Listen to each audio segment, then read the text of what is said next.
tous. Merci beaucoup d'être présents. Donc, on a attendu quelques minutes avant de démarrer, donc c'est normal que vous n'entendiez rien jusqu'à présent. C'est juste qu'on attendait quand même 3 minutes le temps que d'autres personnes se connectent. Donc, merci beaucoup d'être là. Donc, on a également donc, le chat d'ouvert. Donc, si jamais vous avez des questions, n'hésitez pas. Donc là, nous, on va vous présenter donc, on va vous présenter donc justement comment trouver un emploi avec une licence du domaine STS. Mais à l'issue de la présentation ou même pendant, n'hésitez pas à poser vos questions. Donc, on essaiera donc d'y répondre soit pendant, soit à la fin. D'accord?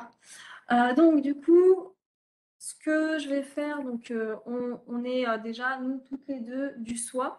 Donc, on est chargé d'orientation et d'insertion professionnelle au SOI, donc qui est au quai 43 justement à la Doua, au deuxième étage. Donc pour ceux qui ne connaissent pas, donc enchantée.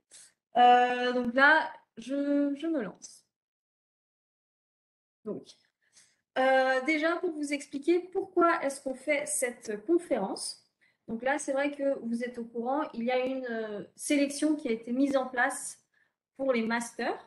Donc là, ça complique aussi un petit peu la vie à toutes les personnes qui finissent leur licence, parce que donc là, c'est vrai que vous devez candidater en master et vous ne savez pas toujours si vous allez forcément trouver.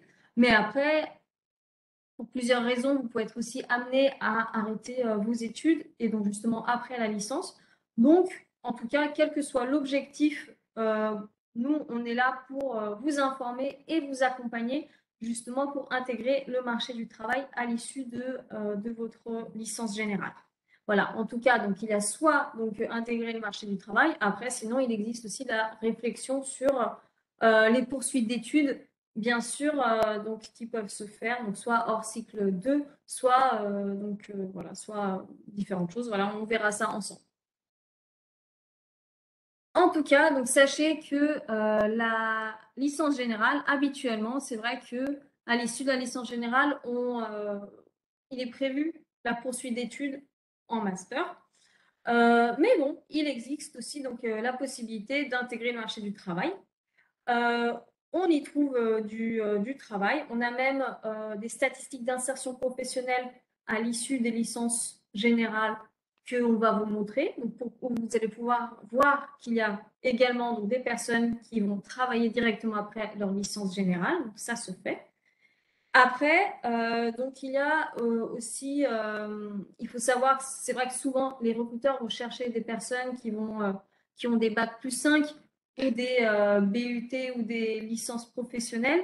Donc c'est vrai qu'on peut être amené à rechercher plutôt des personnes avec donc des formations un peu à visée plus professionnalisantes. Mais bon. En tout cas, on constate aussi que pour les filières scientifiques, tout de même, c'est un petit peu plus compliqué que pour les autres filières de trouver un travail. Mais bon, on va regarder tout ça ensemble. Et après, sachez que après, vous aurez accès à des postes donc, de niveau technicien donc, à l'issue de votre licence générale.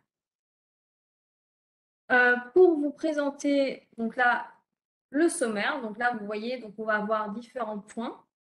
Donc, on va se répartir justement avec ma collègue. Donc, en tout cas, on va commencer par les statistiques d'insertion professionnelle dont je vous ai parlé. Donc, il faut savoir que à l'Université Lyon 1, c'est surtout l'Observatoire de la vie étudiante qui va réaliser des enquêtes d'insertion professionnelle. Donc, c'est-à-dire qu'à l'issue de votre licence générale, vous allez certainement être contacté par l'OVE pour savoir justement qu'est-ce que vous allez faire l'année prochaine, où est-ce que vous allez vous orienter. Donc, on va vous demander, on veut surtout avoir la visibilité sur le devenir des étudiants à l'issue de leur formation. Donc là, vous, c'est les licences générales, mais c'est pareil pour les masters, c'est pareil pour toutes les autres personnes. En tout cas, il faut savoir que les métiers scientifiques voilà, on s'attend souvent à avoir une formation universitaire longue ou bien professionnalisante, comme je vous ai dit, le BUT ou les licences professionnelles. Après, c'est bien aussi d'avoir des expériences professionnelles comme les stages, les jobs étudiants. En tout cas, c'est vrai que ça va faciliter quand même l'entrée dans le monde du travail. Et en tout cas, sachez qu'il y a quand même pas mal d'offres à pourvoir sur des postes de techniciens notamment dans l'industrie. Donc ça, c'est plutôt positif. Alors, ensuite, donc du coup, là, vous voyez, je suis sur le site de l'Université Lyon 1. Ici, vous pouvez voir donc comment est-ce qu'on accède à cette page. Sachez également que si vous tapez sur donc la barre de recherche sur Google, par exemple, statistiques insertion professionnelle Lyon 1, vous pouvez directement tomber sur cette page. Sachez-le. Mais en tout cas, ici, ce qu'on peut retrouver, ça va être les différentes formations, justement. Et donc, chaque promotion, il va y avoir un fichier PDF qui est inclus là-dedans, où vous allez trouver toutes les informations qui vont vous être utiles, comme est-ce qu'il y a une poursuite d'études, ou est-ce qu'ils vont poursuivre leurs études. Même vous, ça peut vous donner des idées de master, enfin, en tout cas vous, vos collègues de master vers lesquels ils pourraient se tourner. Et puis après, il y a aussi vers quel métier ils se sont tournés, qu'est-ce qu'ils font, est-ce que c'est des métiers qui sont dans le domaine, dans votre domaine d'activité, dans votre domaine disciplinaire, ou bien quelque chose un peu différent. Donc voilà, c'est plutôt intéressant pour vous de retrouver ce document. Et puis après, donc c'est justement pour ça qu'on vous contactera, l'OVE vous contactera pour pouvoir créer ce document. Donc si vous pouvez aussi répondre, c'est vrai que ça peut aider tous vos autres justement collègues à l'université. Et là, si je regarde justement le devenir des diplômés licence STS, donc là j'ai pris le fichier global. Donc là, on peut voir justement qu'il y a 81% d'étudiants qui font une poursuite d'études. On s'y attendait. C'est vrai que les licences générales, souvent, ça mène vers un master, vers une poursuite d'études. En tout cas, pas forcément que master, hein. En tout cas, c'est une poursuite d'études. Mais il y a, et ce qui est rassurant aussi, c'est qu'il y a quand même 12% qui sont en emploi, 5% qui vont rechercher de l'emploi et après un peu moins de 2% qui, eux, ils sont en inactivité. Après, par rapport à ceux qui n'ont pas poursuivi leurs études, justement ici, on peut voir qu'il y a 67% qui travaillent et 22% qui recherchent encore de l'emploi. Donc là, après ça, c'est au bout d'1 an à l'issue de la formation. Donc c'est vrai qu'il y a soit 6 mois, soit 12 mois. Donc ça dépend. Là, du coup, on est sur le 12 mois, justement après l'obtention de la licence.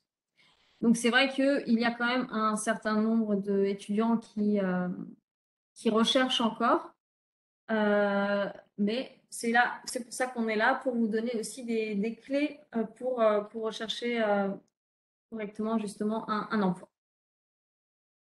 Après, donc là, vous allez avoir, donc là, ici, c'est vraiment pour les répondants n'ayant pas poursuivi leurs études et qui sont actuellement en emploi. Donc là, on va regarder la nature de leur contrat, qu'est-ce qu'ils occupent majoritairement comme poste, justement, et puis aussi, si c'est des CDD, CDI. Donc là, on peut voir que la nature du contrat, donc c'est quand même plus de la moitié qui ont un emploi pérenne. Donc ça, je trouve que c'est plutôt rassurant.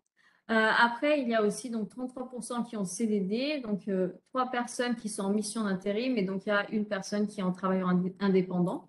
Donc voilà, là, vous voyez, c'est quand même, en tout cas, beaucoup ciblé sur les CDD, CDI. Après, au niveau de la catégorie socio-professionnelle, comme je vous l'avais indiqué, c'est vrai que c'est surtout des techniciens, des agents de maîtrise qu'on va retrouver pour les personnes qui sont issues d'une licence générale. Voilà, après aussi, il y a, c'est vrai, ingénieur, cadre, profession libérale, il y en a 3, et manœuvre, ouvrier, donc 3. Mais voilà, en tout cas, c'est ici que vous allez surtout vous situer. Ensuite, là, si on regarde plus particulièrement la satisfaction aussi, donc là, on voit quand même qu'il y en a 75% qui sont satisfaits de leur emploi actuel. C'est plutôt bien. Par contre, là, ce qui est vraiment important pour vous aussi de savoir, c'est qu'il y a quand même presque 50% qui ne sont pas du tout en adéquation avec leur licence. Donc après, là, on pourra regarder, nous, par la suite, justement, qu'est-ce qu'ils vont faire comme emploi. C'est une des slides qui arrivera, mais il y a quand même 15% ou qui vont être en lien avec la formation. Et puis après, bon, bah, par rapport à la rémunération aussi, on peut voir quand même aussi qu'il y a principalement entre 1200 et 1800 net, on va dire, c'est la majorité qui va se retrouver là-dessus. Après, donc là, j'ai une question. Mais elle commence avant. Oui, alors, hop, Voilà. ceux qui sont ingénieurs ont-ils fait...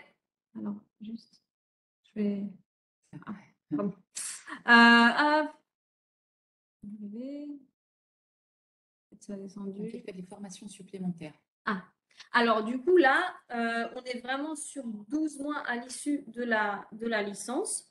Donc il y a de grandes chances qu'ils n'en ont pas fait parce que là, c'est vraiment, en tout cas, ils n'ont pas eu le temps de faire une formation pour être ingénieur. Donc là, c'est vraiment des personnes qui finissent leurs études comme vous. Après, ingénieur, vous verrez aussi sur la partie, même dans la partie dans le public, on peut être ingénieur avec une licence générale. Donc, une licence générale suffit pour faire un poste dans le public. On va être, par exemple, IGE, ingénieur d'études. Voilà, notamment quand on passe certains concours de la fonction publique. Alors, je ne sais pas si c'était le cas dans cette étude, mais effectivement, on peut arriver à des statuts d'ingénieur sans avoir fait une école d'ingénieur ou être allé en master. Parce qu'effectivement, le niveau ingénieur, eh bien, normalement, à Bac+5, soit donc avec l'obtention d'un master, soit avec l'obtention du diplôme ingénieur, donc en ayant fait une école d'ingénieur. Donc là, voilà, c'est peut-être des cas particuliers ou alors ils ont été recrutés sur un remplacement ingénieur dans une entreprise dans le cadre d'un CDD ou dans le cadre d'un intérim, mais que pour un temps parce que les diplômes ne seront pas suffisants sur le long terme. Mais en tout cas, vous avez raison de soulever cette question parce que le niveau ingénieur, on ne va pas forcément effectivement le retrouver à l'issue d'une licence générale. Alors, du coup, là, je vois une autre question. Pour cette slide, quand vous dites pas du tout en adéquation, vous voulez dire que ça n'a rien à voir avec la licence qu'ils ont fait. Effectivement. Donc chacun est dans un domaine, sur un domaine disciplinaire dans lequel ils font leur formation. Et donc là, c'est eux leur réponse à la question, est-ce que votre travail est en adéquation avec le contenu pédagogique de votre licence? Donc là, ces étudiants, ils ont dit non, pas du tout. Vous verrez une autre slide qui va pas tarder. Il y aura aussi les intitulés des postes. Là, du coup, c'est uniquement pour ceux. J'ai pris le fichier global, mais après, vous pouvez regarder pour votre formation précise pour voir quelles sont les statistiques. Vous n'êtes pas obligé de regarder que la dernière année. Vous pouvez regarder les différentes dernières années. Et voilà, ça peut vous donner une idée de quels sont les emplois qui ont été occupés à l'issue de votre licence générale précise. Voilà. Donc après, donc là, ce qu'on peut voir, donc là je vais poursuivre. Ici, c'est une slide quand même assez importante. Donc là, pour vous, parce que on peut voir les différents moyens justement d'accès à l'emploi. Donc ça veut dire qu'il n'y a pas qu'une seule façon ou deux façons. Là, vous voyez, il y en a quand même pas mal. On peut quand même voir que majoritairement, ceux qui vont être, c'est ceux-là, donc ce qu'on a encadré, ça va être les candidatures spontanées. Donc peut-être que vous n'y pensez pas, mais c'est vrai que c'est surtout celles-là qui vont marcher. Parce que donc il se peut qu'il y ait des entreprises qui recherchent des postes, qui n'ont pas encore eu le temps de publier une offre ou autre. Vous les contactez et en fait, vous créez le besoin. Donc, c'est ça qui est bien parce que, voilà, peut-être que vous pouvez contacter soit la RH, soit la DRH, la directrice des ressources humaines, soit après votre futur manager. En fait, vous pouvez le contacter de différentes façons, donc soit directement via des LinkedIn, par exemple, ou après via les entreprises, parfois aussi, elles ont la possibilité sur leur site internet à ce que vous mettiez des candidatures spontanées. Ça se fait régulièrement, donc n'hésitez pas, toujours en adaptant vos outils de candidature, donc CV, lettre de motivation à l'entreprise pour que vous montriez bien votre intérêt pour cette structure-là et pour un poste que vous imaginez occuper à votre niveau. Après, il faut que ça reste aussi logique. Après, il y a aussi les relations. qui vont se faire. Donc, le réseau, ça va être donc peut-être que vous avez l'impression que vous n'avez pas de réseau parce que vous êtes encore jeune ou autre, mais sauf que le réseau, vous le faites, vous le construisez tous les jours, que ce soit avec vos enseignants actuellement, que ce soit avec vos camarades justement, que ce soit même dans le cadre de votre famille, de vos amis, même les amis de vos parents, en fait, tout ça est votre réseau. Même sur LinkedIn, vous pouvez en construire là un. Donc, c'est vraiment important parce que donc c'est des personnes qui peuvent finalement vous aider à trouver un travail. Peut-être ça peut être juste un travail pour dépanner quelqu'un qui va mener vers autre chose ou bien qui va au moins vous permettre d'avoir une expérience professionnelle que vous allez pouvoir après présenter pour d'autres missions. Et il y a aussi donc justement les emplois sur le site internet, les petites annonces, ce genre de choses. Ça, bon, bah, c'est ce qu'on a plus l'habitude de voir. Donc après, ce qu'il y a aussi, vous allez voir, il y a pas mal d'autres choses. Donc les agences d'intérim, par exemple, ou de recrutement qui peuvent bien sûr être importantes. Après, il y a aussi les stages de fin d'études. Là aussi, ça peut vous mener vers un emploi ou bien d'autres façons, mais comme les réseaux sociaux, ça aussi, c'est important aussi de nos jours. Voilà. En tout cas, ce qu'il faut vraiment savoir, c'est de diversifier vos moyens d'accès. C'est le plus important. Donc, ne vous concentrez pas que sur une façon de faire, mais essayez de voir d'autres choses. Bon, là, on voit que le Pôle emploi, c'est pas beaucoup, mais bon, vous pouvez quand même le garder en tête, hein, parce que là, il commence à faire de plus en plus de choses. Donc, peut-être que ça aussi, ça peut marcher un jour. En tout cas, voilà, là, ce que je vous avais dit, la slide par rapport au poste occupé. Donc, justement, on peut voir que là, j'ai pris plusieurs différentes formations. Par exemple, pour la science de la vie, on peut voir qu'il y a aide de laboratoire, où là, du coup, ça peut plus être, enfin, ça peut se comprendre. Mais après, on va avoir aussi l'employé commercial, l'hôtesse de caisse, une maraîchère, donc technicien de production. En fait, vous allez avoir vraiment différents postes qui peuvent être occupés. Après, vous voyez quand même qu'il y a beaucoup de techniciens, techniciennes, hein. C'est ce qu'on vous disait. C'est vraiment, lorsque vous allez chercher un emploi, ou lorsque vous allez même candidater de façon spontanée, c'est bien aussi d'indiquer technicien, enfin voilà, les mots-clés qu'on vous a dit au départ, parce que c'est vraiment ça qu'on va attendre d'une personne qui va sortir justement d'une licence générale.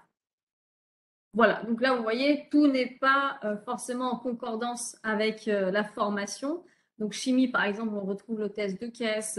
Après, ça peut être très bien des métiers. Donc, justement, en tout cas, c'est les métiers que ces personnes-là occupaient à l'issue de leur formation un an après. Il se peut que ce soit des métiers qui soient occupés temporairement le temps de retrouver un nouveau projet professionnel.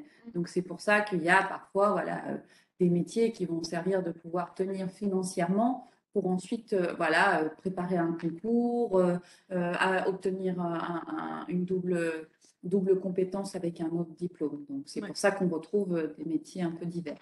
Voilà. OK. Et donc, maintenant, voilà.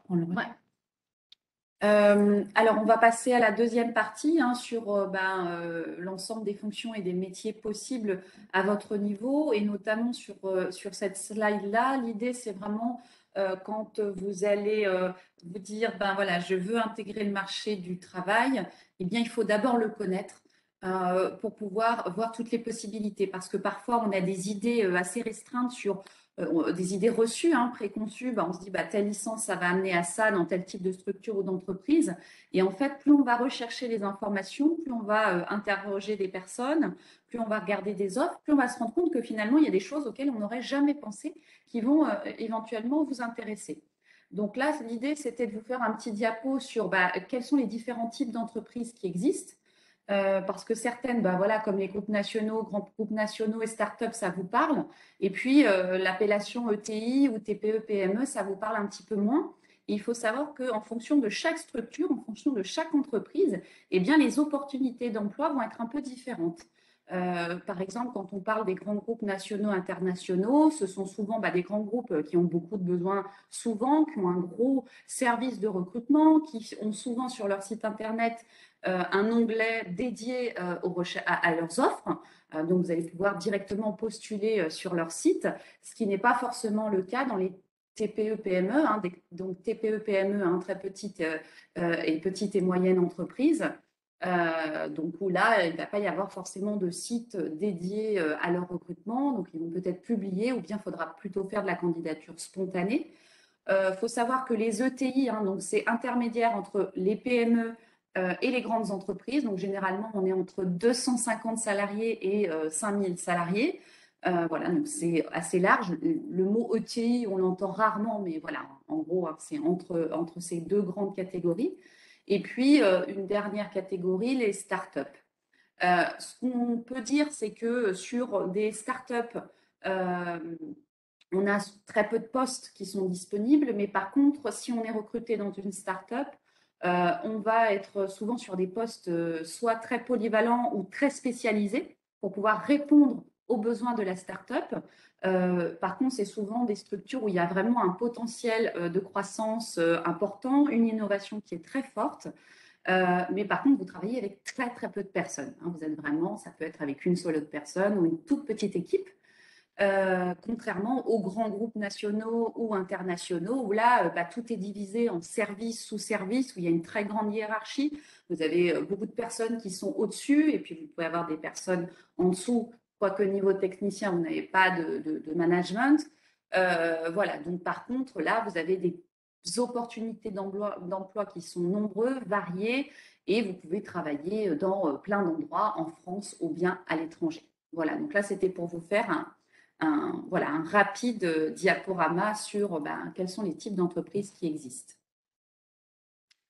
En ce qui concerne ensuite tout ce qui est fonctions et métiers possibles après une licence STS, ce qu'il faut savoir, c'est que sur notre site, on a beaucoup d'informations, beaucoup de documents en ligne disponibles pour vous, et notamment, on a mis en place un document, donc ça, vous retrouvez sur la partie s'orienter, donc sur le site du SOI, s'orienter. Dans la partie métiers et débouchés professionnels, on a mis en ligne un document qui s'intitule Débouchés professionnels des licences. Voilà, qui va ressembler un petit peu l'ensemble en fonction du type de licence, du type de portail que vous avez fait, et bien, quelles sont les différentes fonctions dans lesquelles je peux travailler, et également un exemple de différents intitulés de postes, intitulés de métiers sur lesquels vous pouvez postuler. Donc là, je vous donne pour les trois grands portails des exemples. Par exemple, là, on est sur les fonctions et métiers accessibles avec une licence PCSI. On voit que les fonctions, elles sont multiples. Quand on dit fonction, c'est aussi grand secteur. Notamment, on peut très bien travailler à l'issue de cette licence dans le secteur, la fonction contrôle, qualité, sécurité, environnement, que dans la recherche et développement, que dans le marketing et la vente, le système d'information, etc. Et c'est vrai que voilà, il y a des choses qui vont peut-être un petit peu vous interroger, vous sauter aux yeux parce que vous n'y aurez pas forcément pensé.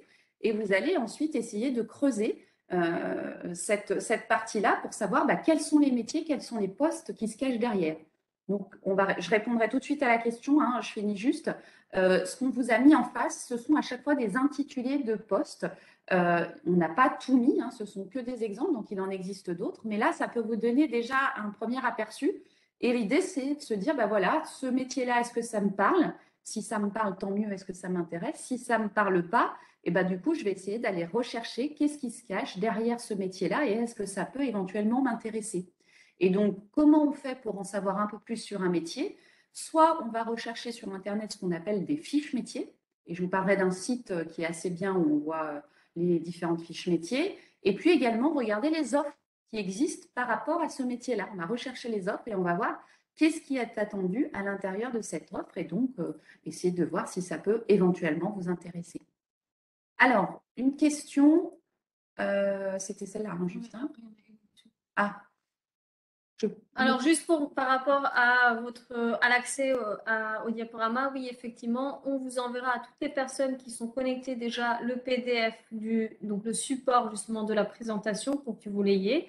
Et après, donc dedans, vous trouverez aussi une slide qu'on présentera un peu plus tard où il y aura justement le lien pour visualiser donc la vidéo, justement, l'enregistrement de ce webinaire.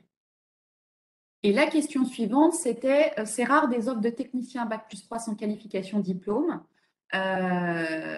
concret. Alors, déjà, le diplôme de licence est un diplôme concret. Hein, déjà, ça, c'est important que vous en ayez conscience.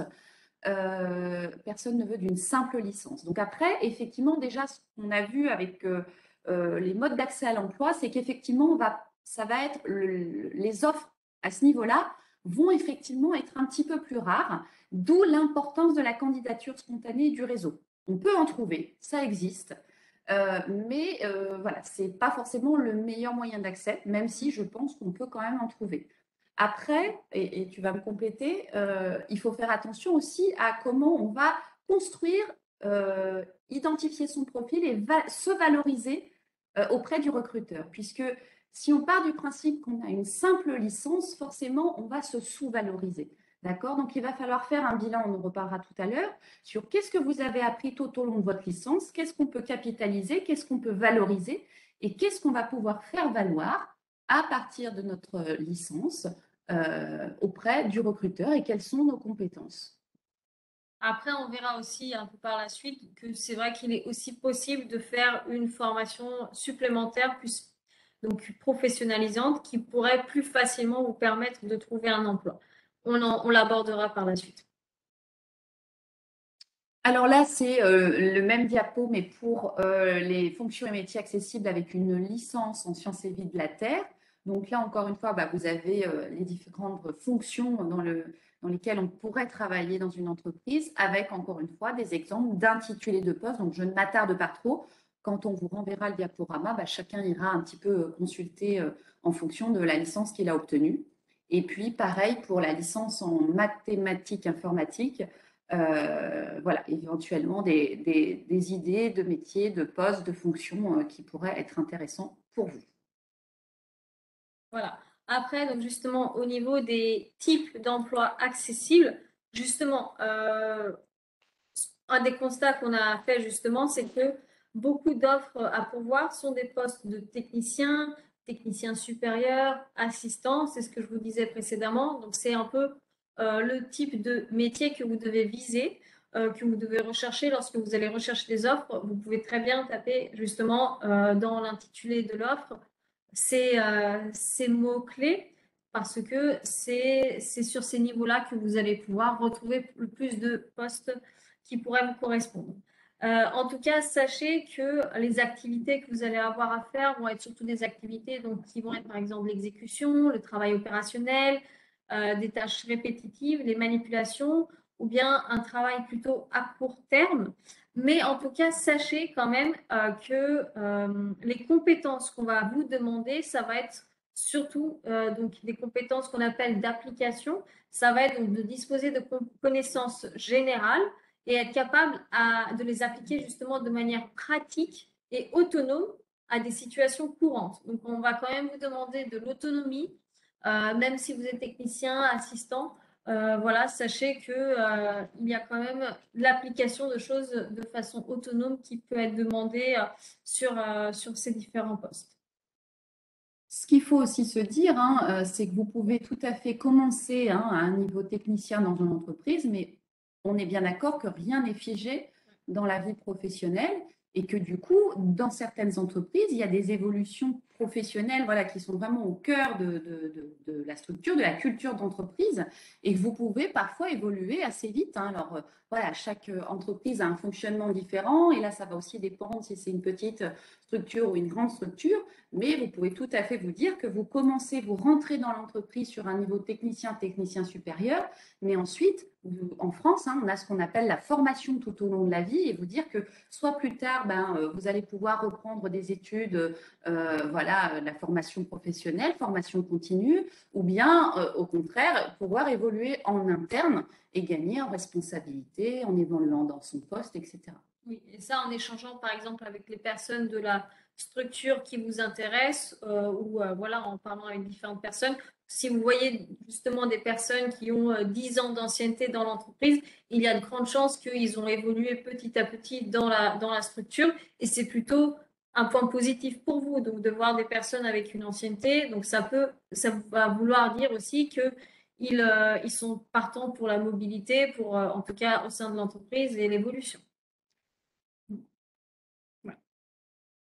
Voilà.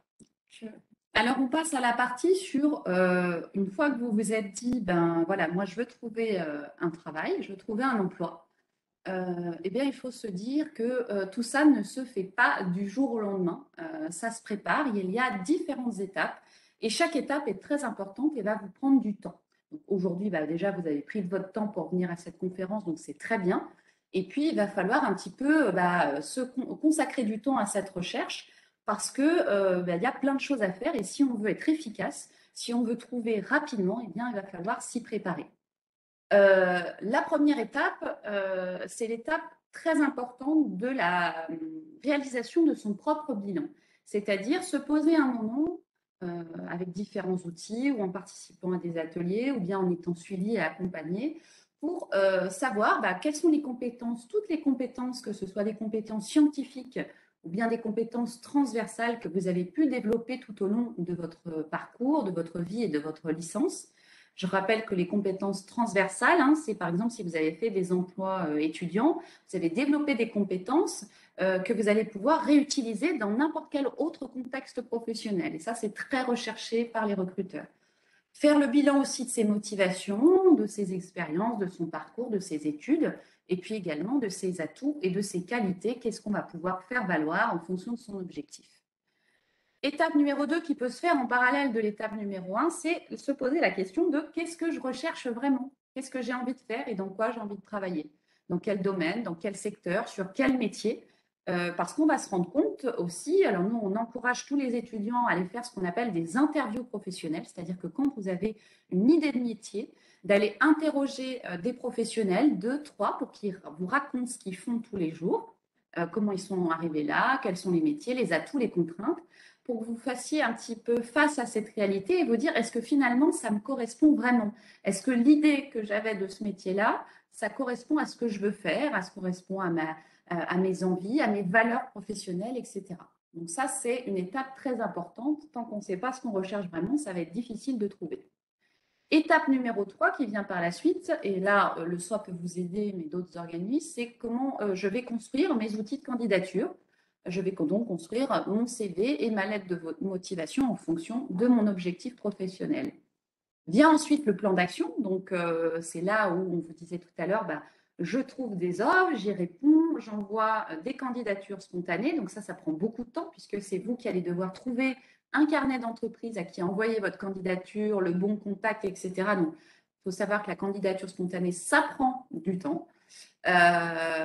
J'utilise également mon réseau, on vous l'a dit, le réseau personnel et professionnel pour voir s'il n'y a pas des contacts intéressants voilà, que je pourrais rencontrer ou des contacts pour pouvoir éventuellement postuler. Et puis, une étape importante, c'est je m'organise dans ma recherche, je tiens un tableau pour savoir à qui j'ai envoyé tel jour, telle entreprise, est-ce qu'on m'a répondu ou pas. Et ensuite, je relance mes candidatures. Donc ça aussi, ça prend du temps. C'est quand je dis relance des candidatures, c'est que quand on a envoyé sa candidature et qu'au bout de 10-15 jours, on n'a pas de retour, eh bien, il va falloir soit les appeler, soit renvoyer un mail pour savoir où est-ce qu'en est le recrutement. Je répondrai à la question après. L'étape transversale, on en a déjà parlé, tout au long de toutes ces étapes, j'informe les personnes qui m'entourent que je suis à la recherche d'un emploi. Et si possible, en me donnant un petit peu de détails pour éventuellement susciter des contacts, des conseils. Et ensuite, une fois qu'on a fait toutes ces étapes, je me prépare à d'éventuels entretiens de recrutement, puisque ça, c'est très important de préparer ces entretiens, se préparer aux questions difficiles pour pouvoir être pris. Alors, il y a une question. Je suis inscrite sur Indeed et je reçois des offres pour les postes de technicien de laboratoire, sauf que la plupart demandent d'avoir une expérience minimum 5 ans, alors qu'ils recrutent pour un niveau Bac+3. Donc parfois, il y a des incohérences, parfois il y a des offres où on se dit mais ils recherchent le mouton à 5 pattes. Et souvent, vous allez vous dire, je ne corresponds pas à 100% à l'offre. On ne correspond jamais à 100% à une offre. Ça n'existe pas, il y a toujours des petits points. Il faut quand même tenter sa chance et il faut se dire que je vais m'appuyer sur certaines compétences, sur certains atouts, sur certaines qualités pour me valoriser. Et puis parfois, finalement, ce qui est recherché au départ, ils vont vous rencontrer, voilà, il met plein de choses dans votre profil, dans vos compétences, et ils vont finalement peut-être aussi changer d'avis. Donc voilà, quand c'est. Alors après, peut-être que Tatiana, tu as une autre réponse, mais moi, même quand c'est marqué expérience minimum de 5 ans, alors ça se trouve, vous allez quand même envoyer votre candidature et vous serez rejeté direct, mais vous aurez quand même tenté votre chance parce que parfois, moi, j'ai eu des candidats qui ont été recrutés alors sur l'annonce, ce n'était pas du tout marqué ça. Il faut savoir qu'en ce moment, même au niveau des recrutements, c'est un peu compliqué pour les entreprises. Il y a en fait, il y a peu de profils, peu de candidats.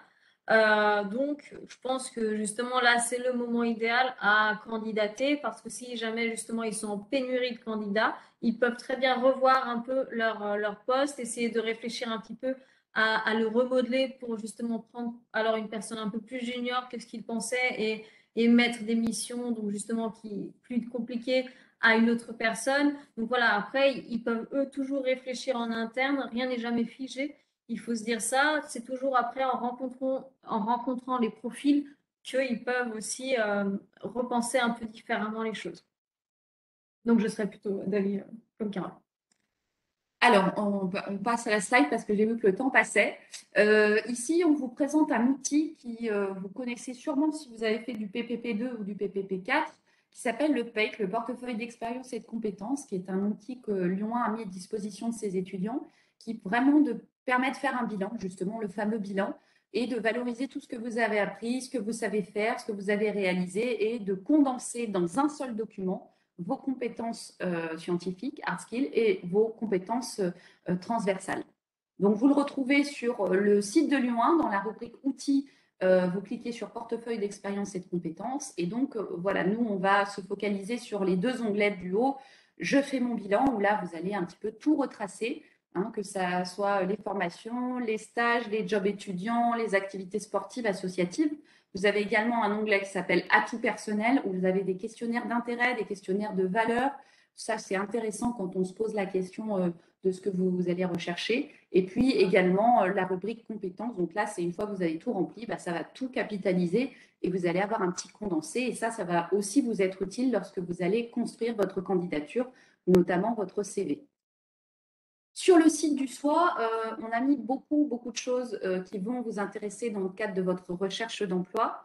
Donc, dans la rubrique, en fait, vous allez sur la rubrique préparer son insertion, je recherche un emploi. Ici, vous retrouverez notre plateforme de recherche d'offres de stage et d'emploi qui s'appelle le Career Center. Donc, voilà, où on reçoit tous les jours des nouvelles offres. Donc, éventuellement, il y en a qui vont pouvoir vous intéresser. On vous met aussi là en rouge le Vademecum du jeune diplômé, qui est un petit livret finalement qui vous explique un petit peu tout ce qu'il faut savoir quand on est à la recherche de notre premier emploi. Et puis également un outil qui s'appelle la Cytothèque Stage Emploi, où on vous a répertorié en fait les sites d'offres d'emploi. Et c'est aussi, il y a les sites généralistes et on vous a dit aussi des sites par secteur d'activité, par grande discipline. Donc, pour vous, ça va être aussi facile d'aller chercher là-dedans et ça va vous faire gagner du temps. Je tiens juste à juste compléter par rapport au Career Center. Donc, c'est là que vous allez trouver les différentes offres. Ce que là, vous, à l'issue de votre licence générale, vous n'allez plus faire partie de l'Université Lyon 1 si vous allez sur le marché du travail, justement. Donc, ce que je vous invite à faire, c'est sur le Career Center de Lyon 1, dans votre profil, de changer votre adresse mail étudiante et mettre votre adresse mail personnelle parce que c'est ainsi que vous allez pouvoir rester connecté sur le Career Center, justement en tant qu'alumni, et pouvoir accéder encore aux offres par la suite. Donc ça, c'est important quand même de le faire, parce que sinon, une fois que votre adresse mail Lyon 1 étudiant ne fonctionnera plus, vous n'aurez plus accès à cette plateforme. Alors ensuite, donc nous, on a notre site, vous allez trouver pas mal de liens utiles dans le cadre de votre recherche. Sachez aussi qu'on a un espace, l'espace du SOI, on est situé, là je vous ai mis au deuxième étage du bâtiment Quai 43, où vous pouvez venir consulter de la documentation en libre accès et sans rendez-vous. Je vous remets bien les horaires parce que pendant le Covid, c'était différent. Donc maintenant, c'est le lundi, mardi, jeudi, vendredi, de 13h30 à 16h30. Et donc, vous allez retrouver des dossiers thématiques, vous allez retrouver des revues spécialisées. Vous pouvez aussi consulter sur nos postes informatiques Industrie Explorer, Guide des ressources emploi, pareil, qui est qui vous permet de centraliser, qui centralise plutôt tout un tas de sites et de liens utiles dans le cadre de l'emploi. Vous avez également, alors ça, vous pouvez, le Compass, vous pouvez maintenant, on l'a mis accessible en ligne depuis votre ordinateur, donc il suffit de rentrer par votre CAS. Et donc, le Compass, c'est un annuaire d'entreprise qui recense plus de 35 millions d'entreprises en France, donc c'est énorme. Et en fait, ça vous permet, quand vous êtes à la recherche de tel type d'entreprise, dans tel secteur, dans telle région, dans telle ville, eh bien, de pouvoir avoir la liste de toutes ces entreprises pour éventuellement ensuite les contacter. Et donc là, on est dans le cadre de la candidature spontanée. Donc ça, c'est un outil qui est très utile pour vous.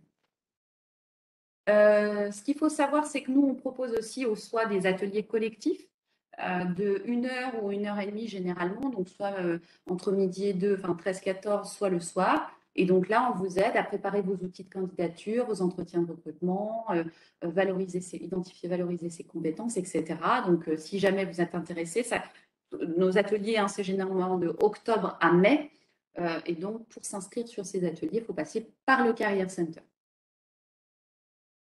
Ensuite, pour justement être accompagné de manière individuelle dans le cadre de sa recherche d'emploi, on vous présente tout d'abord l'APEC. Donc l'APEC, je ne sais pas si certains d'entre vous connaissent, c'est l'organisme qui s'occupe d'accompagner les jeunes diplômés à partir de Bac+3. Donc vous faites bien partie du public de l'APEC et donc il propose de vous accompagner de manière individuelle, mais également il propose des ateliers collectifs, des conférences.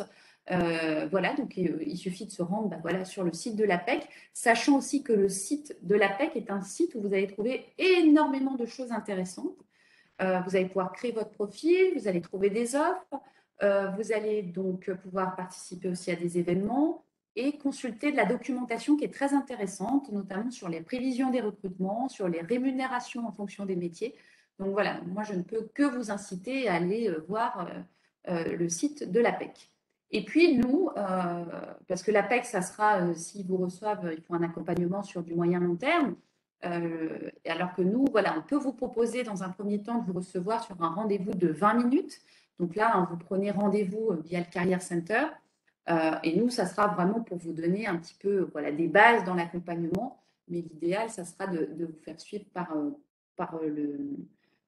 l'APEC, qui est vraiment l'organisme dédié aux jeunes diplômés.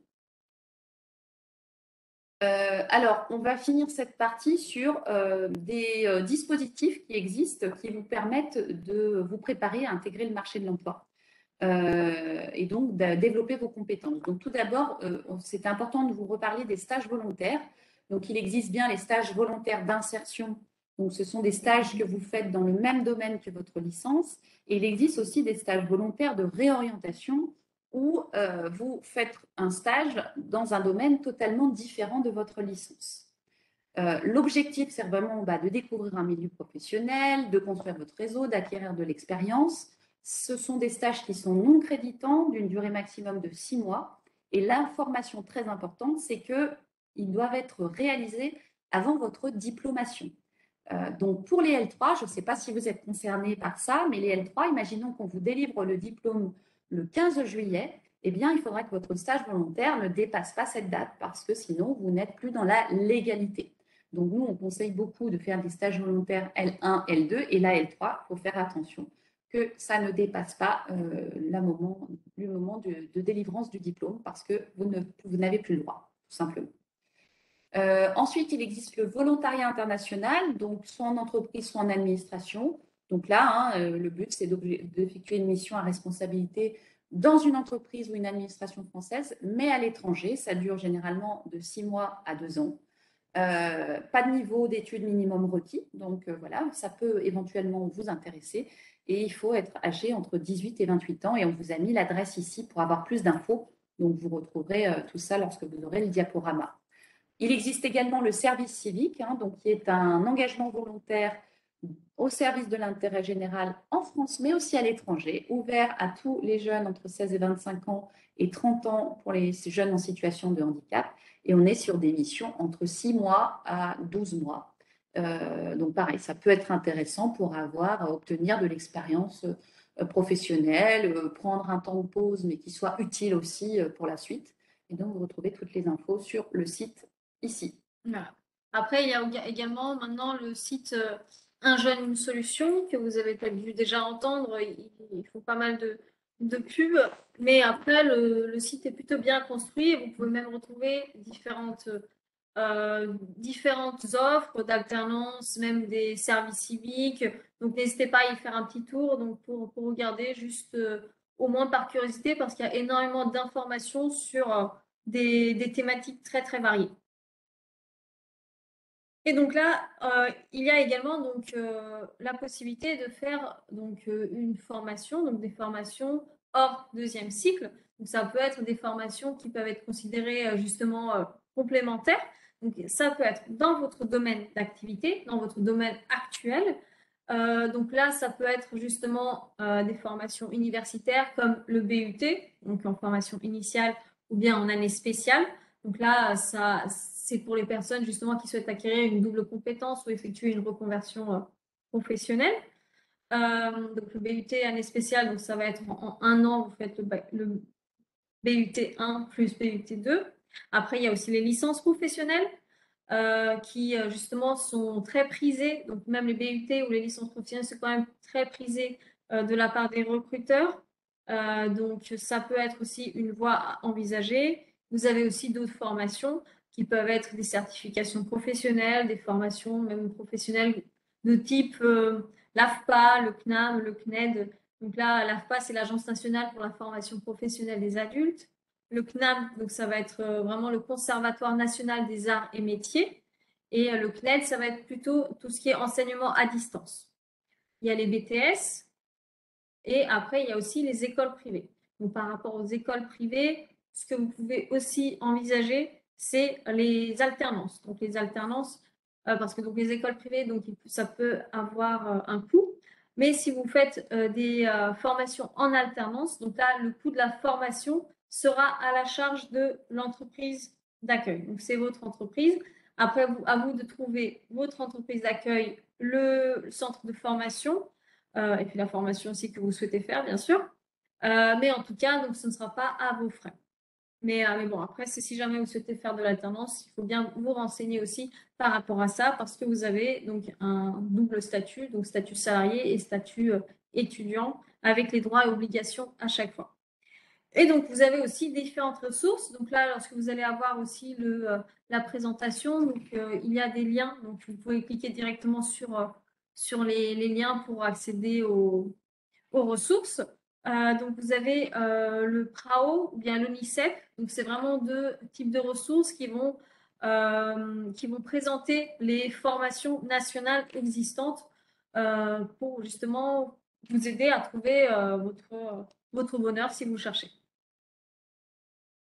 Après, on a aussi donc, la possibilité d'acquérir une double compétence, donc complémentaire à vos compétences scientifiques. Ça aussi, ça peut être recherché par des entreprises.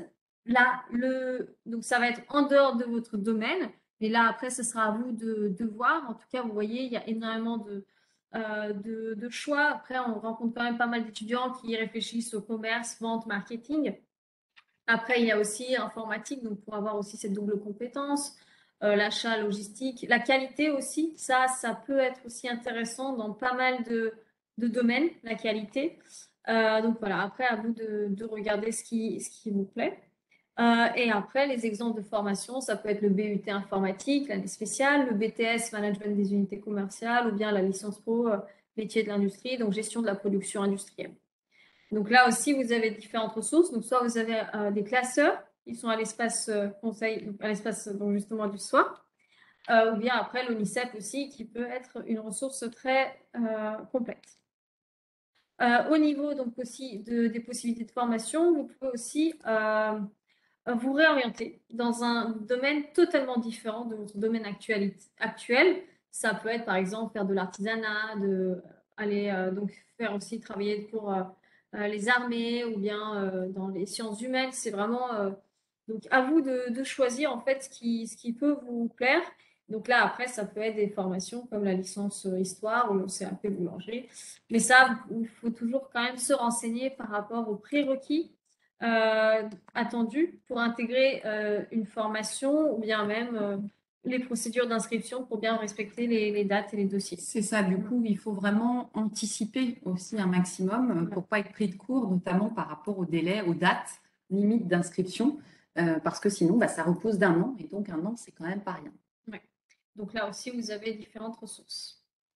Alors, on finit sur la possibilité aussi de passer des concours, notamment dans la fonction publique. Donc, la fonction publique, il en existe plusieurs. Il y a la fonction publique d'État, hospitalière, territoriale et européenne. Dans ces différentes fonctions, il y a différents niveaux vous pouvez, et différents domaines. Vous pouvez très bien travailler sur des postes très techniques, des postes très administratifs ou des postes de recherche. Ce qu'il faut aussi savoir, c'est que pour travailler dans la fonction publique, alors certes, pour être titularisé, il faut passer les concours, mais il faut savoir aussi qu'il y a pas mal de CDD, de ce qu'on appelle des contractuels, c'est-à-dire que vous pouvez travailler sur des missions assez courtes au sein de la fonction publique et puis éventuellement après passer les concours. Au niveau des recrutements, généralement donc sur les catégories A, puisque tout est classifié.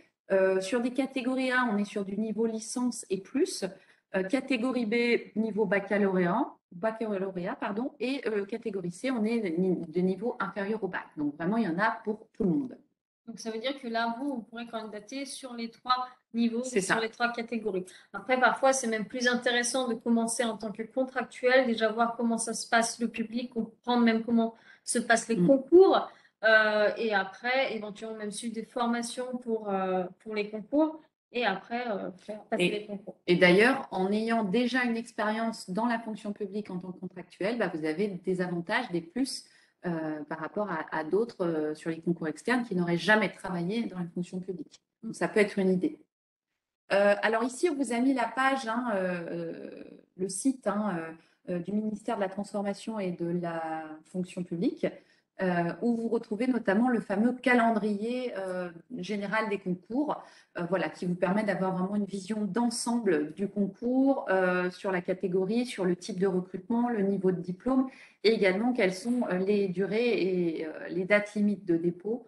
Donc pour les concours, il faut savoir qu'il en existe aussi plusieurs de types de recrutement, notamment ce qu'on appelle le concours interne et externe. Donc interne, c'est simplement que vous avez déjà de l'expérience, vous êtes déjà en poste, et donc il y a un concours interne qui est ouvert. Donc il faut déjà être en poste. Et pour tout ce qui est concours externe, c'est tout le monde, peu importe si on est actuellement dans la fonction publique ou si on travaille en entreprise ou autre. Voilà. Donc ça, c'est le calendrier général. Et ici, c'était un petit zoom sur le site du ministère de l'Enseignement supérieur, de la Recherche et de l'Innovation. Si vous voulez travailler notamment dans les universités, sur leur site, dans la rubrique ressources humaines, vous allez avoir un onglet qui s'intitule Concours, emploi et carrière. Et là, vous allez pouvoir trouver toutes les informations sur les concours à passer pour intégrer ensuite le ministère de l'Enseignement supérieur et de la Recherche. Ce sont des concours qui sont parfois un petit peu moins connus et qui pour autant peuvent être très intéressants et qui vont du chargé de communication, chargé d'orientation, administration, etc. Donc ça vaut le coup d'y jeter un œil et de s'y intéresser parce que parfois c'est un peu moins connu et pour autant il y a de belles opportunités. Et donc pour conclure, donc là, avec une licence générale, ça veut dire que c'est quand même plutôt positif parce que vous pouvez quand même intégrer le monde du travail, comme on a pu voir aussi au niveau des statistiques. Et aussi, après, vous pouvez quand même penser à vous faire accompagner où c'est mieux, donc que ce soit nous, que ce soit l'APEC, ou tout autre organisme que vous aurez trouvé. Après, vous pouvez aussi vous former sur d'autres formations, donc soit dans votre domaine, soit plutôt avec l'idée d'avoir une double compétence ou bien même totalement vous réorienter. Après, c'est vrai qu'il faut penser à Parcoursup si jamais vous souhaitez repartir d'une licence 1. Et après, en tout cas, sachez que cette présentation donc, de cette conférence, elle va être sur le site du SOI. Elle va être sur donc l'onglet justement donc préparer son insertion. Et donc vous allez trouver c'est je recherche un emploi. Et là-dedans, vous allez trouver donc la présentation qu'on va mettre. Donc si ça se trouve, donc, enfin, il y a de grandes chances qu'on mette plutôt l'enregistrement même. Voilà. Après, sachez que voici nos coordonnées donc du SOI. Si jamais aussi vous souhaitez nous contacter, donc n'hésitez pas. Vous aurez aussi mes coordonnées parce que je vais vous transmettre le support.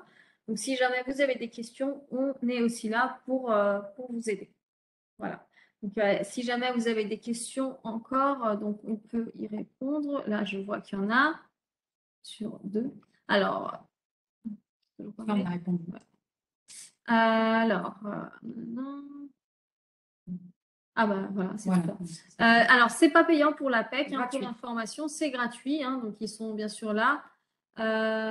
Oui, après, oui, bien sûr, le cercle vicieux des recruteurs qui veulent que des gens expérimentés, mais ça, on a dit, donc parfois, après, ils ne sont pas figés. Donc, le diaporama, donc, je vous l'enverrai par mail parce que j'ai vos coordonnées vu que vous vous êtes inscrit enfin, vous avez suivi le WebEx. Et après, Il y a une question après. aussi, donc, si on a un DUT, c'est considéré comme un BUT vu que c'est en une année de moins. Alors du coup, c'est vrai que là, je pense que les personnes qui vont vraiment pouvoir vous répondre sont les personnes qui font partie de votre DUT. Pour moi, vous avez un DUT parce que donc, quand vous avez eu votre diplôme, c'est un diplôme de DUT.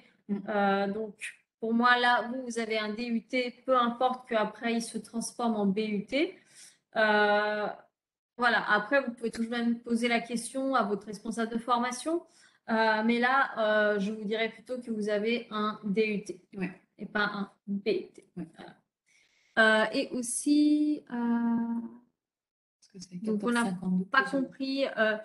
Alors, Théo, donc est-ce que vous pouvez peut-être nous redire un petit peu ce que on ne comprend pas votre message, donc si jamais vous pouvez juste le repréciser. Sinon, on attend d'autres questions si jamais vous en avez.